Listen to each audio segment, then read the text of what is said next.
Puisque Dieu nous a parlé par son propre Fils, nous devons prendre d'autant plus au sérieux les enseignements que nous avons reçus. Et nous y attacher fortement.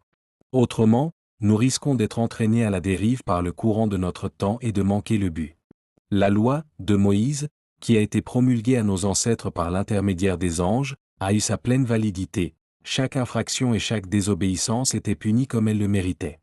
Comment pourrions-nous alors nous-mêmes échapper au châtiment, si nous venions à mépriser une occasion de salut aussi exceptionnelle et que, par indifférence, nous négligions d'y prêter attention? Car ce salut a été tout d'abord annoncé par le Seigneur, le Christ, lui-même. Ensuite, il nous a été garanti de manière sûre par des témoins authentiques qui avaient personnellement entendu son message. Un texte de l'Écriture l'atteste, qu'est-ce que l'homme? Pourtant tu penses à lui? Ou le Fils de l'homme? Pourtant tu t'occupes de lui? Tu l'as abaissé, par le Christ, il est vrai, pour un peu de temps au-dessous des anges. Mais ensuite, tu l'as couronné de gloire et d'honneur. Tu as fait de lui le maître de tout. Tu as placé toute chose sous sa domination, celle du Christ. Si l'Écriture déclare donc que toutes choses ont été placées sous la domination de l'homme, par le Christ fait homme, cela veut dire qu'il n'existe rien au monde qui échappe à sa souveraineté. Actuellement, il est vrai, nous ne constatons pas encore que l'homme étende sa domination sur toutes choses.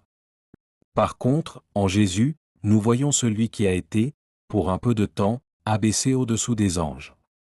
Mais maintenant, à cause des souffrances et de la mort qu'il a endurée, nous le contemplons, couronné de gloire et d'honneur. Car cette mort, il devait, par la grâce de Dieu, en éprouver l'amertume pour tout homme. En effet, ce Dieu par qui et pour qui tout existe, avait projeté d'adopter beaucoup d'hommes comme ses enfants et de leur faire partager sa gloire.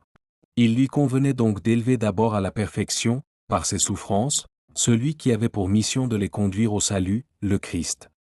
Car Jésus, le Christ, qui purifie les hommes de leurs péchés, et ceux qui sont ainsi purifiés, ont tous la même origine. Ils sont issus du même Père et partagent la même humanité. C'est pourquoi il n'a pas honte d'appeler les hommes ses frères, en disant « Ô Dieu, je dirai à mes frères quel Dieu tu es, je chanterai tes louanges au milieu de la grande assemblée. » C'est pourquoi il a dû être rendu, à tous égards, semblable à ses frères. Il a pu ainsi devenir, pour leur relation avec Dieu, un grand prêtre compatissant et digne de confiance dans le domaine des relations de l'homme avec Dieu, et faire l'expiation des péchés de son peuple. Parce qu'il a subi lui-même la tentation, il peut maintenant secourir ceux qui sont tentés. Ayant lui-même souffert dans l'épreuve, il est capable d'aider ceux qui sont éprouvés par la souffrance. Épître aux Hébreux, chapitre 2, versets 1 à 3, 6 à 12,17 à 18.